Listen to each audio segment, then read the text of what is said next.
अच्छा आदमी था, है ना? बहुत अच्छा आदमी था। ये बात तुमने कह दी यकीन से या अंदाजे पर? अब कुछ ना कुछ तो कहना बनता था ना उसके जनाजे पर। नहीं कहते तो जमाने को तुम्हारी अच्छाई पर शक हो जाता, और अगर वो सुनता ना तो खुशी के मारे पागल बेशक हो जाता। खैर ये बताओ कि अच्छा ही था तो अच्छेपन का हिसाब क्यों नहीं दिया? हफ्ते भर से कुछ पूछ तो रहा था ना वो, कभी सवालों का जवाब क्यों नहीं दिया? वो जब पूछता कि मेरी जिंदगी में गमों के सिवा कुछ बाकी रहेगा या नहीं, और तुम हंसकर कह देते कि यार तू इसके सिवा कुछ और कहेगा या नहीं। काश के हंसी ठहाके के सिलसिले को तोड़कर देखा होता। काश के जितने बार उसे अलविदा कहा उसी रास्ते पर रुक कर पीछे मुड़कर देखा होता, तो जानते कि तुमसे मिलने के बाद वो कभी घर नहीं गया था। उसके चेहरे से नाराजगी का असर नहीं गया था। वहीं पेड़ के सहारे सड़क के किनारे बैठ जाया करता था, आते जाते मुसाफिरों से रूठ जाया करता था। तुम जानते थे ना कि वो हम सब से कुछ दिनों से बड़ा अलग अलग सा, दूर सा रहता था। पर क्या ये जानते हो कि अकेले पलंग पे लेटा अपने घर में पंखों दीवारों को घूरता रहता था? कहा तो था उसने कि मिलो, मुलाकातें करनी है, जो किसी और से नहीं कहीं, वो तुमसे बातें करनी है। और तुम ऐसे में जिंदगी कैसे जीनी चाहिए ऐसी बातें फर्जी भेजकर, दो चार चुटकुलों के साथ हंसी वाला इमोजी भेजकर तुम्हें लगता था कि वो संभल जाएगा। संभला नहीं तो क्या हुआ, अच्छा आदमी है, समझ जाएगा। पर वो तुम्हारी चीजों को पढ़कर सोचता था कि एक मेरे पास ही हंसने की हसरत क्यों नहीं है, एक जिंदगी में मेरे सिवा ही किसी को मेरी जरूरत क्यों नहीं है? जरूरत है। काश के उसे एहसास दिला दिया होता, काश के उसे एहसास दिला दिया होता, बिना वजह गले लगाकर पास बिठा लिया होता।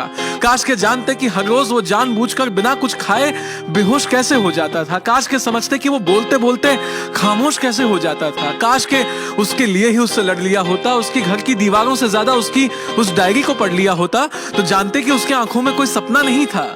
उसके अपने बहुत थे पर उसका कोई अपना नहीं था। काश के हम में से कोई तो उसके घर पे वक्त पर पहुंचा होता, तो उसने उस दवाई की शीशी को खोलने से पहले कुछ तो सोचा होता।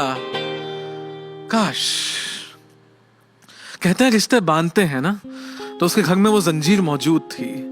जिस मेज पे दवाई की शीशी थी वहीं माँ पापा की तस्वीर मौजूद थी। पर उस वक्त उसका कोई अपना उसके पास नहीं था।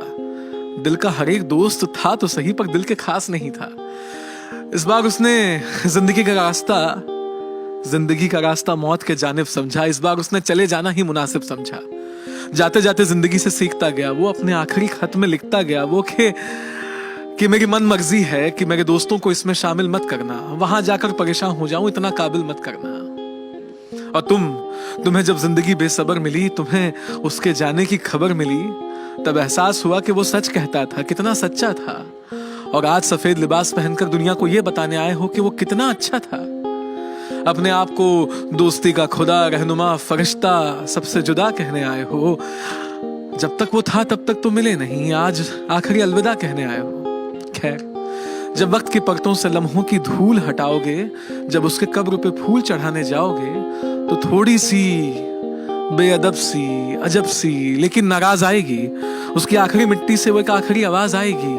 आवाज कहेगी कि ऐसे कई मंजर के गवाह हम सभी खुद हैं। मुझ जैसे कई अच्छे लोग आज भी तुम्हारी महफिल में मौजूद हैं। तो अगली बार मेरे जैसा कोई दिख जाए तो उससे बातें करना, मुलाकातें करना, उसका दिल रख लेना, उसके घर जाकर उसे तोहफे देना और उस दवाई की शीशी को खिड़की के बाहर फेंक देना। तब शायद वो जिंदगी जीने का हौसला कर सके, तब शायद वो खुश रहने का फैसला कर सके। तब शायद तुमसे नेकी का काम हो जाए, उसकी दोस्तों की पहली लिस्ट में तुम्हारा नाम हो जाए। ये बातें हम सब जानते हैं, सबको पता है। बस आज कहना लाजमी था, ताकि तुम्हें किसी के घर जाकर सफेद लिबास पहनकर ये ना कहना पड़े कि वो अच्छा आदमी था।